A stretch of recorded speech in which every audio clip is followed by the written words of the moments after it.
area. There, we'll do that too. Merger. So again, before we kick everything off with the Evervested team and start talking about business acquisitions and the great fun things that we have going on, Cindy and I do just want to, we do have friends and clients, I guess, in the Tampa area, and we just wanted to say and send out prayers to everybody that's there. And if you haven't left, we do suggest that you do seek some shelter, but if you're staying, good luck. We say prayers. Be safe, be smart.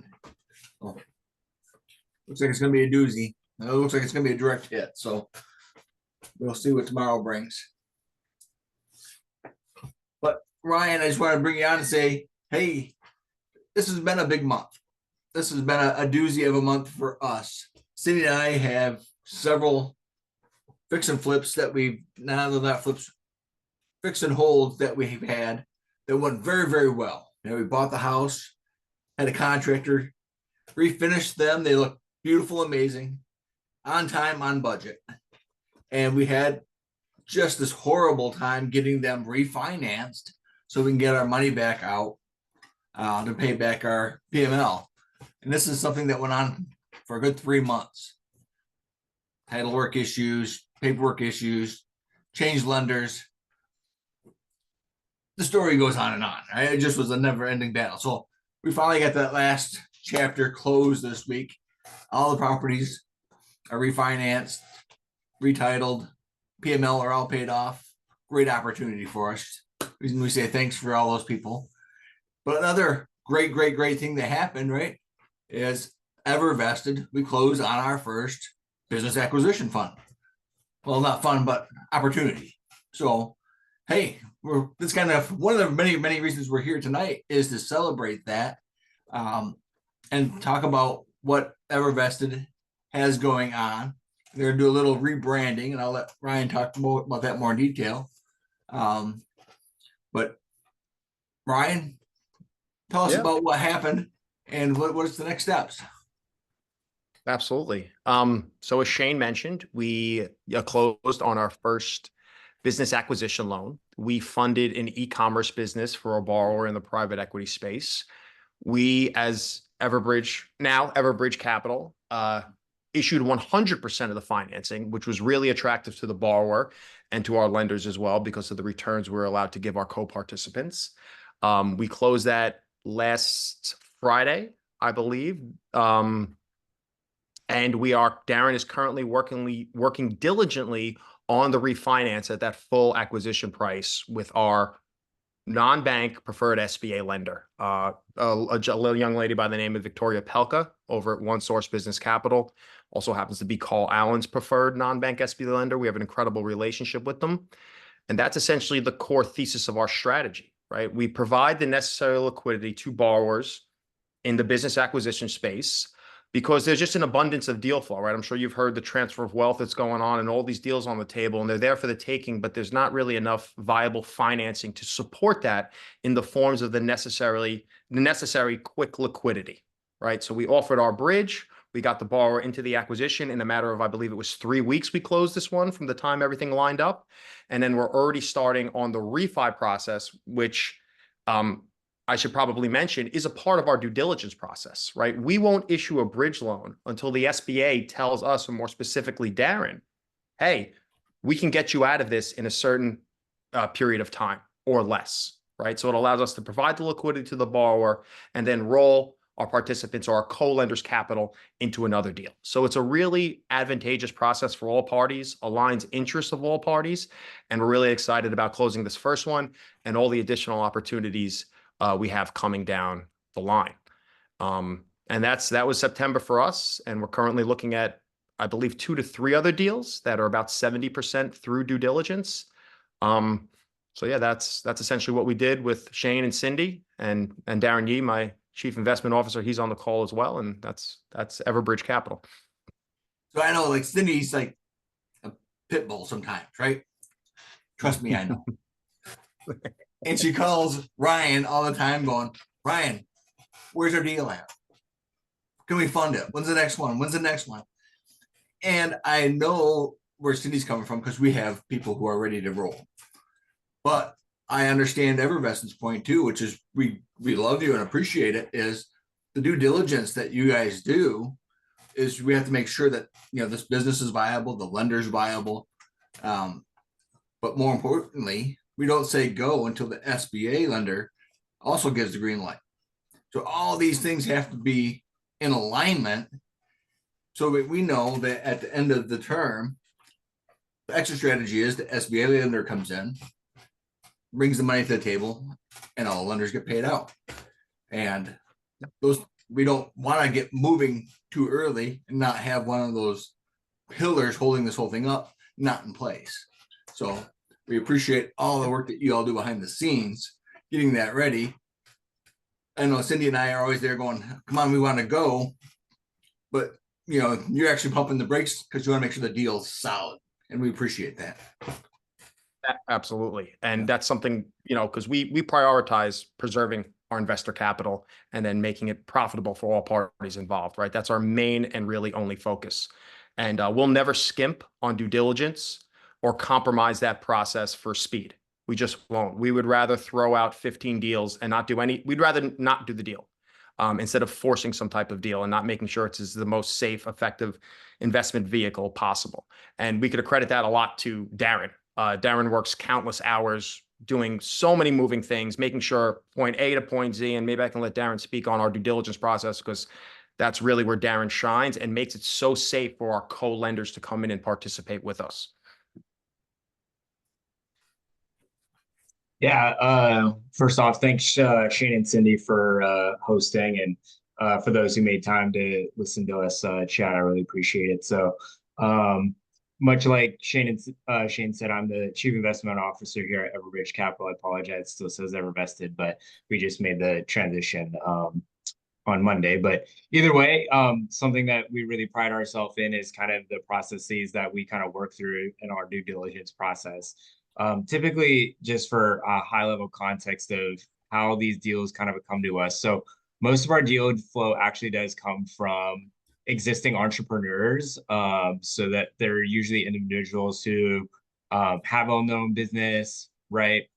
They've been kind of the right hand to owning a business kind of situation, or they actually have a handful of small mom and pop shops, whether they're online businesses, they're home service type businesses, could be a FedEx route that they're managing, all kinds of different things, right? But they all have some kind of a strong resume that puts them in a good spot to be a borrower, right? So, you know, the first things we kind of do is really just background check them, right? Just to make sure, right? Like even if they're entrepreneurs and they have a good book of business, right?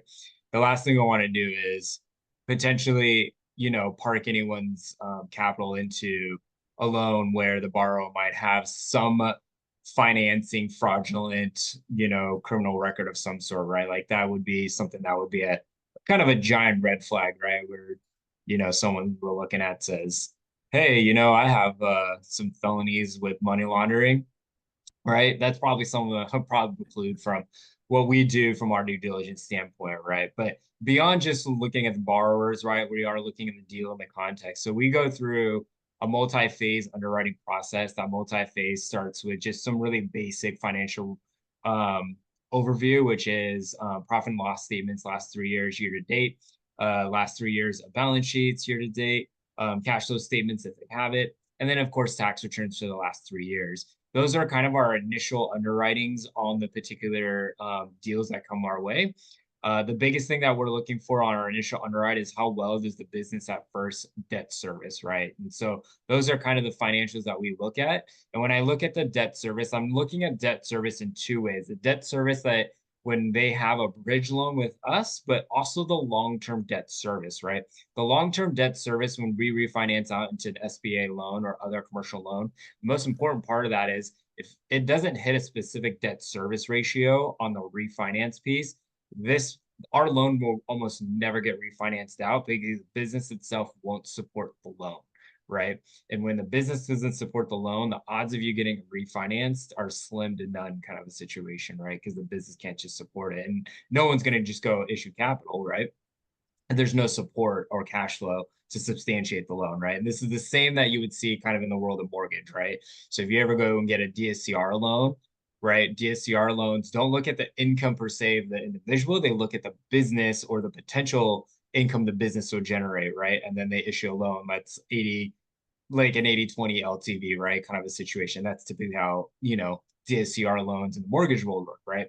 So we're looking at the exact same thing. The difference is we're not looking like a loan to value situation. We're looking at an actual debt service coverage ratio, meaning how much money does a business make in relation to what the debt service is. The SBA requires no less than a 1.5 debt service coverage ratio to go ahead and issue that loan. When we underwrite, we won't take less than really a 1.75 debt service coverage ratio. So typically the businesses that we're loaning on are really high cash flow businesses, meaning they have high profit margins and very low expenses, very, minimal cost of goods sold, and they generate revenue really well. So these businesses go through kind of that single underwriting process. If they go ahead and go into some good, a quick debt servicing, then, we can pretty much push out essentially a term sheet out to the borrower. If they like it, then, we'll push that all the way out into full due diligence, LOI, and then require a giant laundry list. Like it's literally like a page long in 12 font of documentation that a borrower has to provide for us. Like essentially that business has to air out any and all dirty laundry ever produced in that company.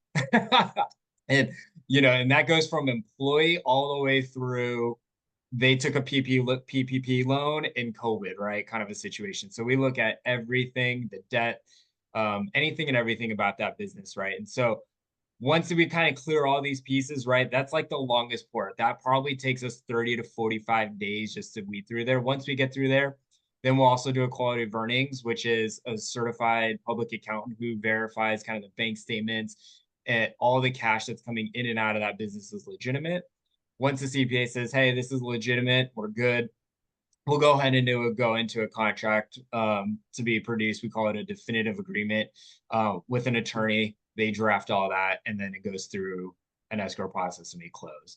So that's typically the process we move through. That's why most of our loans can take us 45 to 60 days to go ahead and actually go into like a loan doc signing closing process for us, is because the due diligence that we have to do is immense. It starts out actually pretty easy, to be honest. It's actually when you give it a green light that like, hey, this looks good, that's when the going gets tough, can be honest, on my end. So like I probably look at 5 to 10 businesses a day. Of those 5 to 10, maybe one will come through that I'm like, hey, this has some legs to stand on, but most actually don't have legs to stand on because we have such strict lending criteria. So we're not your average lender, right? And the big thing that why we have such higher standards is because we're not doing an LTV, right? We're not asking a borrower per se to put skin in the game. We're providing a full capital stack, right? Kind of a situation. So we have to do a lot more risk mitigation, right? Since potentially the borrower may not have skin in the game. Now, I'm not saying they don't, I'm just saying they may, depending on deal, right? So kind of a situation. But that's kind of like the quick, high level, quick and dirty, side of what I do from a day-to-day operational. I crunch numbers on spreadsheets. I stare at a computer. I had LASIK, I don't remember, like 10 years ago, and now I have to wear glasses because I stare at computer screens so much. But that's all I do. I'm a spreadsheet numbers geek, and I do this, just all the time, and it's fun. So you guys are more than happy to ask any questions you guys have about what I do. But for the most part, I sit behind a computer and I crunch numbers all day on a spreadsheet. So I should add too that Darren can actually move through a file incredibly quickly. And sometimes that 30 to 45 days is solely because the borrower is taking forever to submit documents. If the borrower moves quickly, we can fire off the deal rather quickly. So that's pretty funny to see the dynamic that a lot of times the borrowers want the capital, but they don't move to getting those documents as efficiently as possible. So yeah, I just figured I'd throw that in there as well. But Darren should also mention that Darren also works very closely with our refi lender, right? The SBA, that's already pre-approved. And that's a huge differentiator to what we do as a short-term exit-based lender. A lot of transactions you'll see in the real estate space, the exit or the proposed exit in my opinion, is theoretical a lot of times, right? Hey, I'm going to refinance. Hey, I'm going to sell it or flip it on the open market. And there's a lot of things that can happen from a risk mitigation standpoint from point A to point Z. Our product, the exit itself is already quantified and pre-approved. So there is a huge sense of security and safety there, knowing that this capital is A, going to be issued for a very short period of time, eliminating a lot of the operational risk, and B, that the exit is already underway in motion to come take out our entire loan. And also, as Darren mentioned, that with business loans, it doesn't necessarily function off an LTV like it does in real estate, where you're going to have a certain amount of equity to pull out the entire amount of the loan that you want. This focuses off the cash flow. So they'll be the SBA pulls out our entire loan, and that allows us to take all of our capital out and to roll our co-lenders' capital into another deal. As always, we're first position, right? We're senior secured. And this is where our chief lending officer comes into play, where he'll come in and he'll file a UCC1 filing, clearing all other creditors, and really make sure that our loan is actually senior secured. A lot of people think they're in first position, and they don't necessarily what's called perfect the security. And there could be other outstanding creditors who are going to take claim on that asset. Right. So we really make for a clean handoff, being the only loan in first position with the same borrower streamlined from our liquidity that we provide at 100% financing to the SBA to set the borrower up with long-term financing, allow us to pull our capital back out. And that's also what allows us to charge the borrower so much, right, and produce equity-like returns in a credit setting, which is really cool. There's the immense amount of safety that the credit markets provide. But because liquidity costs and speed costs, the borrower is willing to pay 1 to 3% simple interest a month to service our debt to eventually just get into the deal and then get to the long-term financing. And that's what we also provide to our co-lenders. And I can talk a little about how we originate the deal and how we work with other lenders, private money lenders for that matter. So EverBridge Capital, we are what's considered the lead lender. Right. So we'll originate the loan, we'll manage the borrower, we'll do all of the due diligence, all of the heavy lifting per se in regards to private money lending and what it takes to effectively get into a private money lending deal or private money lending scenario. And then we work with other co-lenders to monetize the loan that we originate. And a lot of co-lenders love working with us because essentially we're like building a lending business in a box for them. All they have to do is come in and monetize a portion of the loan and essentially, for lack of a better term, JV with Evervested as what's called the lead lender, where we handle all of the heavy lifting with 20 plus some odd years in the private equity and private credit spaces. So everyone in that loan or who participates in the loan is considered what's called pari passu. So everyone's equal footing and they all share in the same returns pro rata, right? And it's all short-term, exit-based bridge loans. And it has advantageous value to all parties, right? Us as the lead lender, that allows us to reduce the concentration of our capital that we bring to the loan. It allows all the lenders involved to diversify their capital as well. And then, you say something, Cindy? No, I didn't. I have something to say, but go ahead.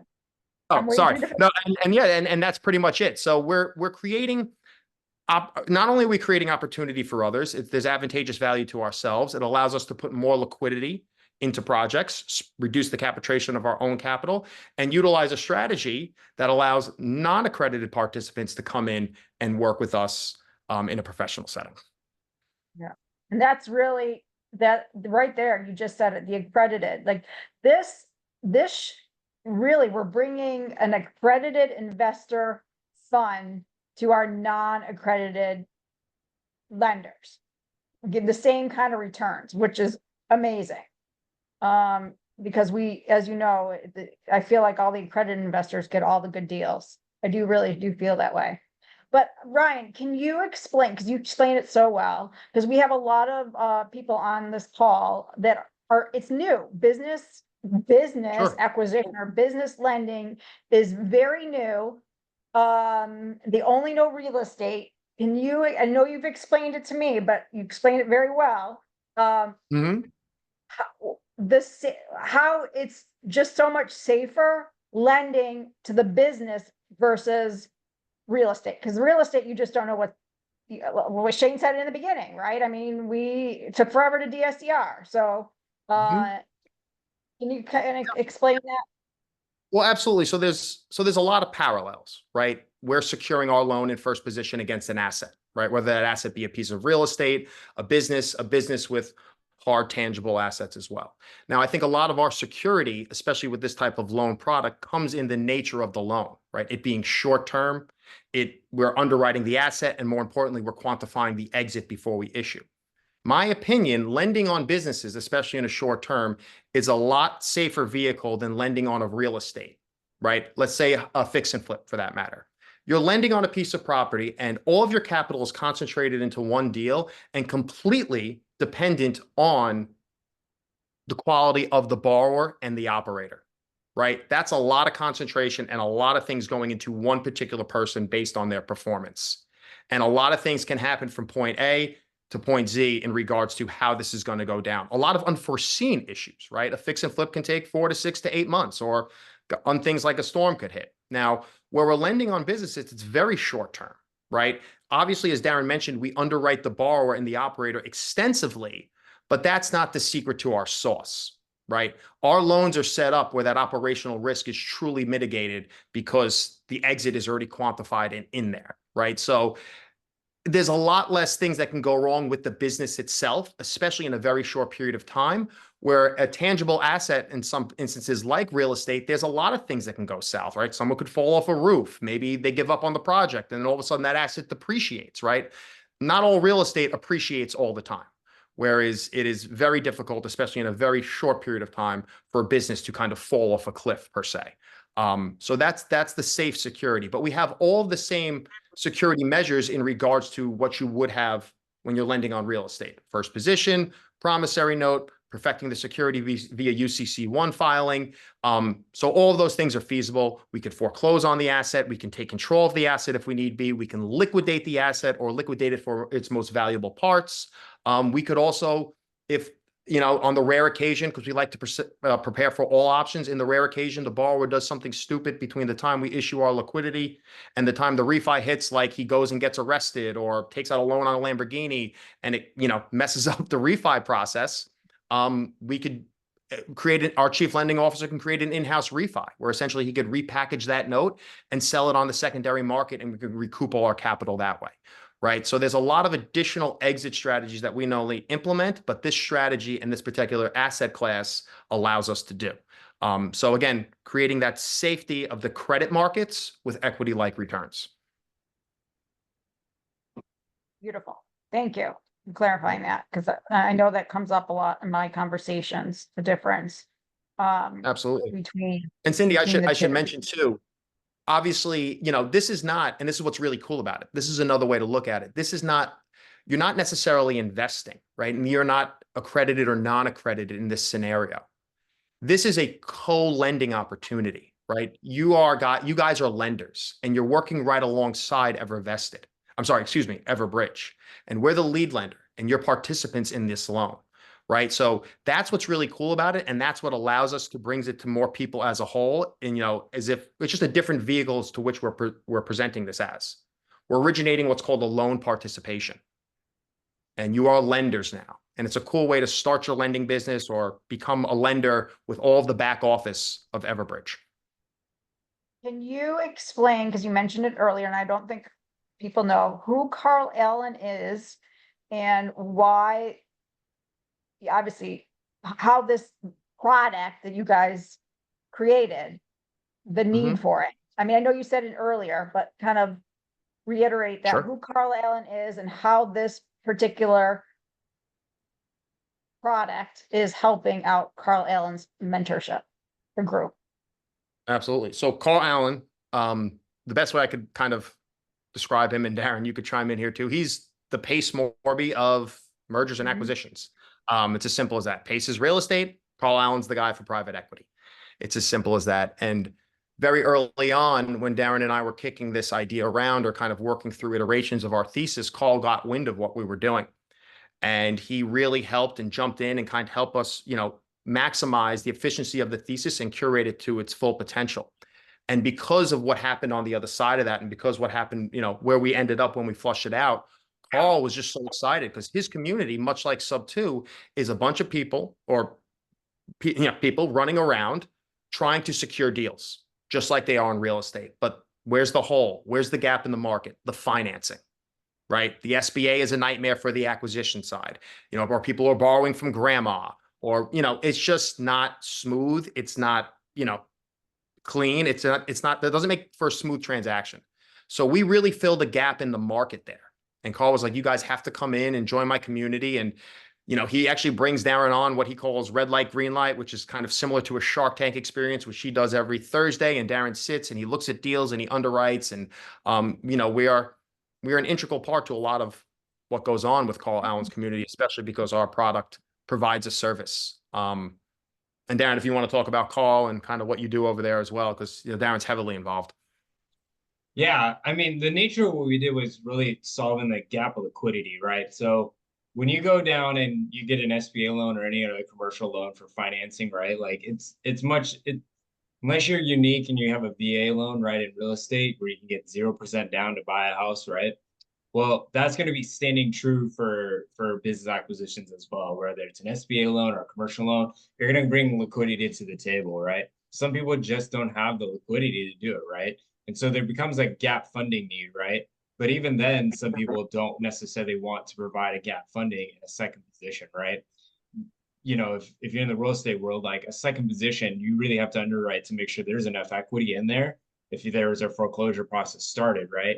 You need to be able to make sure the first gets paid, all fees, and then whatever equity is left, you can take over, right? That's actually no different than as a lender in a business acquisition side, right?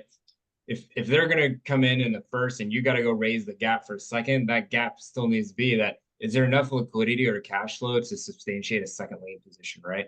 There may not be, right? Kind of a situation, right? So it may be advantageous for someone to come in and provide the gap, may not be advantageous for someone to come in and provide the gap. So the way we solve this problem is why worry about all this gap lending, creating multiple lenders on a specific business acquisition? Why not just have one lead lender in there, which is what EverBridge Capital is, a lead lender, and then you come in there and then you buy it, you acquire it, you have a loan, you guys all participate in the loan, right? And then you go get a refinance that is an SBA lender, right? That's going to guarantee a part of that loan, but in the same breath, there's no more liquidity that you need to bring to the table, right? So this product works beautiful for people who might have a liquidity issue, right? And this is what makes the power of our product so unique and so special, is that it eliminates kind of the headaches that you see between the traditional business acquisition side, but also in real estate, the things that we all beat our head against. And we're like, we want to fix and flip this thing, but we don't have the 20% gap, right? Like how many deals do we see out there, right? That's like, and we need gap lending, but no one wants to lend, right? Because no one wants to be in that second position. Well, if no one wants to be in real estate, what do you think they're going to want? They want to be in a second for business acquisitions? No, it's no different, right? So our product solves this problem where there's no more second positions. Everyone is a senior secured lender in these things. And, and again, like this is the true for those who are familiar with Pace Morby, right?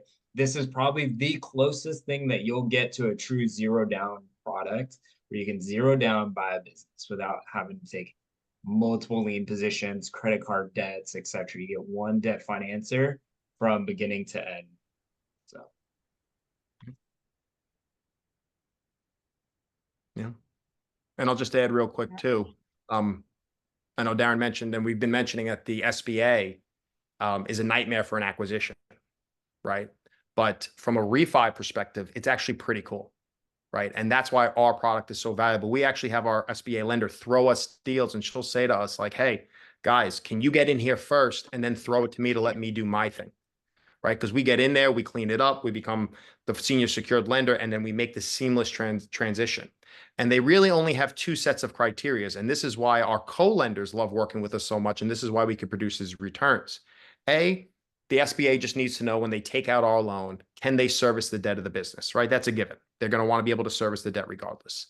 And B, they would need to know that the underlying loan or the loan that's currently existent on the business is what they deemed, and these are their words, not ours, unreasonable, right? So our loan that we issue to this borrower has to be deemed unreasonable. It has to be very short term, and it has to charge an exorbitant amount of simple interest.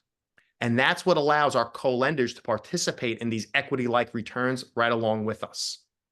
And that's the only real criteria for the SBA to come in on a refi. Acquisition, they're going to need your blood type, your firstborn, everything else, and you may or may not get it done, right? But this is a very smooth, seamless process for them because we're getting in there, we're cleaning up all the mess, and we're handing it right off. And it's really those two sets of criterias, and that's what allows us to work with our co-lenders or participants and produce these returns for them monthly. Yeah, it's a beautiful product. It's a beautiful product. It's a beautiful idea. I'm very excited that we built this relationship with Evervested Bridge. I should say that this relationship wasn't an overnight relationship. It just you know, we have been working with Ryan, Russell, and Darren, Shane and I myself for the last, I don't know, 8 months now. And Shane and I are also part of Deal, I guess, Protege as well. So we're in that Carl Allen group. So we understand that piece as well. But it's a great opportunity. I'm so excited about the one that we just closed. I'm excited for the next one that's going to happen at the end of this month. It's kind of the same terms, 16% annualized, interest only, paid out monthly. And then, yeah, and I think Shane dropped a link in the chat for those who are interested. But I want to kind of open it up to anyone. Does anyone have any questions while we have Ryan and Darren here? No, everyone thinks this is such an amazing opportunity. Like me, Like me? like me. How I know you- the first few people, they were excited to get in. I know they're all excited, but no one has questions. Does everyone kind of understand the need for this? Hey, Clara, you came up. You came up. Look at you, beautiful. What questions do you have, Clara? I was cooking, so I'm hot and I was moving, so I didn't want to put my video. But I was listening, and I guess you answered the questions that I had, because I always, you know, as investors, we do what's worst case scenario. What would be the worst case scenario? Worst case scenario would be that in my opinion, that the borrower or the operator, right, does something ridiculous in that very short period of time. And what I mean by ridiculous is go get a divorce or go get arrested or take out a loan that messes up our refinance process, right? If he does one of those outrageous things, that could potentially put a kink in the refi process, right? But that's why we have our chief lending officer, right? His job, he likes to say this line all the time, and I'm directly taking this line from him. 99% of the time, he's preparing for the ridiculous things that happen 1% of the time, right? So let's just say that happens and this person goes through a midlife crisis, he gets divorced, he buys a Lamborghini, and we're like, dude, you couldn't have waited 3 months to do this. You went and did this, and now this messed up the refinance process. We can work through a myriad of strategies, right? Within our loan covenants, we can kind of go in and we can take that business from them. And because it's already pre-approved at a certain evaluation price, we could sell it on the open market if we choose.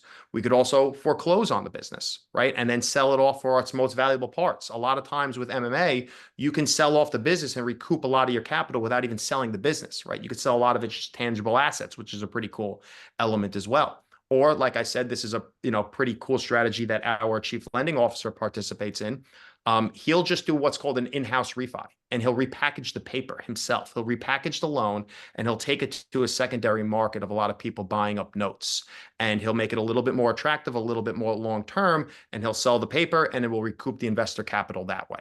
So there's 3 to 4 additional exit strategies past our main exit strategy. And I'm currently working on 1 or 2 more that we haven't brought to market yet, but I've had pretty substantial conversations about, which I'm pretty excited as well. So we're really well versed. And again, that is our only and main priority, is protecting investor capital between the first position, between all the exit strategies, between the short-termness of the loan and eliminating the operational risk. It's protection, then profit. Okay. And so in the event that something like that ridiculous thing happened, Mhm. what would be the repercussion for the lender in the meantime while you are taking care of this? Because we did a contract or a loan for 6 months. So how would that work? Will we extend the loan? What will happen to monthly payments and all that stuff? Sure. So you mean the borrower. So in that case, like I said, that's Oh, probably always our first place yes, to start. mhm.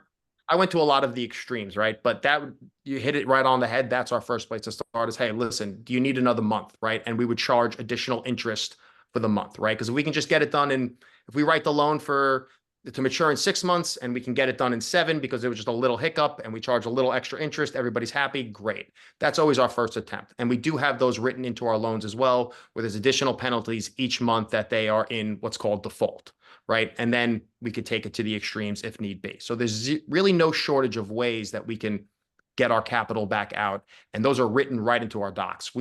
Our documents are drafted heavily in the favor of the lender. Because we're providing such a value, the borrowers are willing to sign it, right? Yeah, great. Do what you need to do if you need to do it. So that's where we would start, believe it or not. And also, I wasn't listening from the beginning, but the specific business that you're doing, that you're raising capital for, what is the business? Because I talked to you, Cindy, last time. It was something about marketing. Is this? Yeah, it was the one that we already closed on that one. It was the Yeah. e-com, yeah.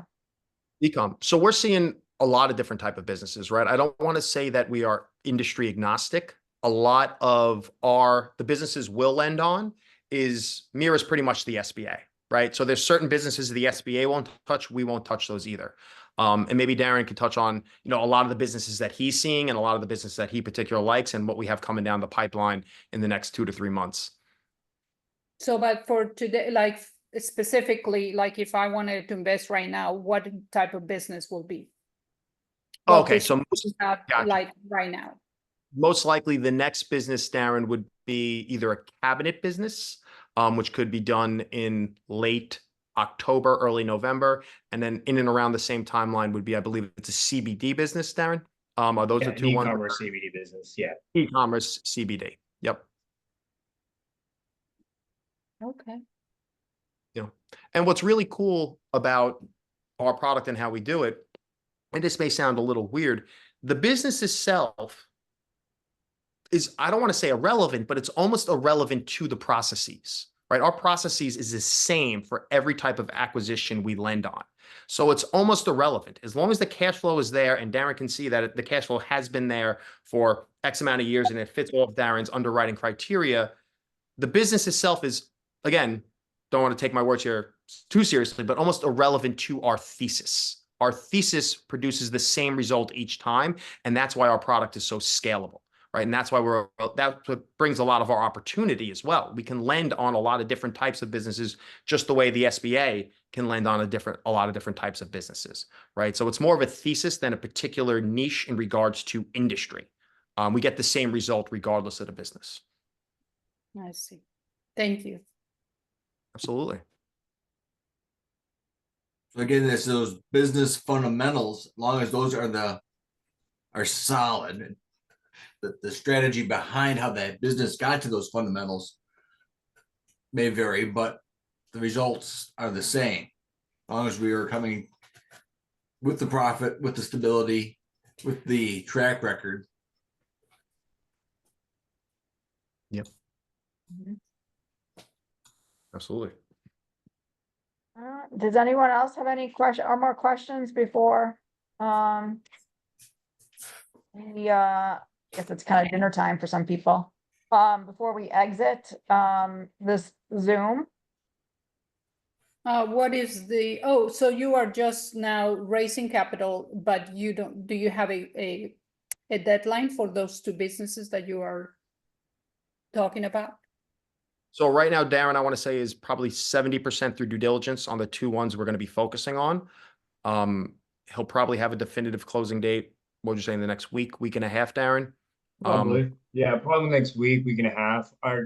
We have a fairly conservative target date of October 27th, which I believe is a Monday, but it's pretty conservative. You know, we feel like we could probably get it done earlier than that, but I'd rather just be very conservative about it. So I'm pushing October 27th, but you know, I think we could probably get it done sooner than that. So And once you land, let's say you put $50,000 is the amount. You end one deal, one business loan. It gets, paid off. Do you have to refund the loan, the funds, and I do it back again, or you just keep doing the same? Like if there's something. you can do either. Yeah. If you want to recycle the capital again into the next deal, you can. If you want to cash out and cash out. Yeah. That's the beauty of it, because you're Yeah. gonna have your money liquid back in 6 months. Yeah. And if you like your returns, you might as well just keep it, let it ride. Yeah. That's what's so great about it too. Yeah. Yeah.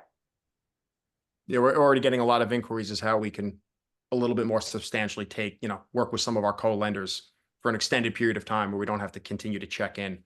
But that's a road we can go down again. And you guys would be co-lenders here, right? We are partners in this.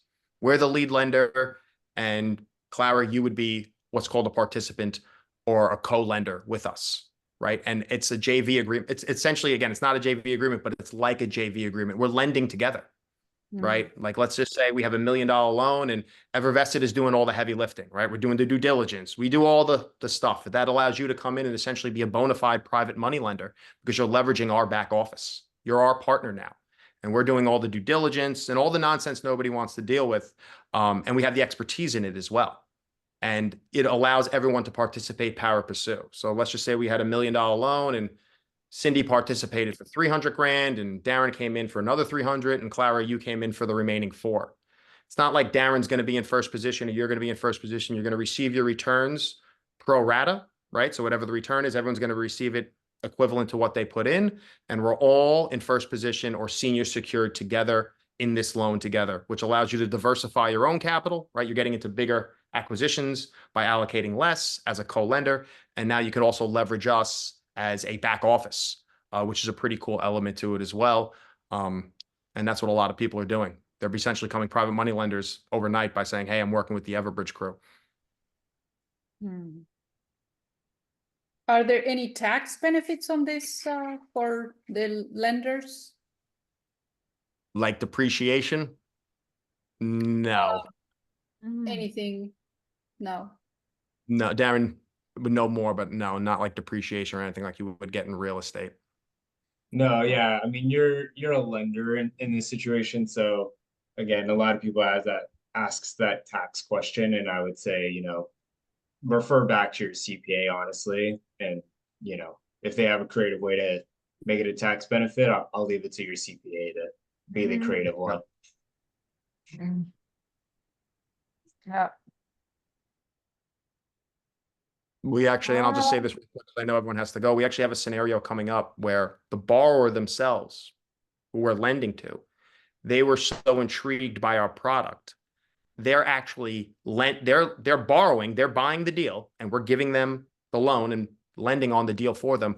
And they are actually putting money into the loan themselves because they were already prepared to put that money into the business and see it back never, when they're thinking, oh my God, now I can get the full acquisition. I'll put the money that I was going to allocate into the business on a regular acquisition loan into the EverBridge loan. I'll make a few percent a month on that, and then I'll get it back in a matter of a few months. So we have a scenario now where the borrower is also the borrower and buying a portion of the loan as well, which could be applicable to anybody, right? A lot of people are doing that. You got to find a business and somebody to PG the loan, and then you could own a business and be a lender at the same time, which is pretty cool. Yeah. Yeah. All right. Well, you guys all know how to reach out to us. if you're interested, like I said, Darren and Ryan, our next one is gonna be towards the end of this month, and we're trying to get, you know, the money allocated, for the next one. But if you have any other questions, reach out to Shane or I and, let us know your interest level and we'll go from there. All right, everyone. Thank you. All right, Thank you. thank you, everybody. everyone. Have a great you. night. Good All night, right, guys. take care. Bye. Bye.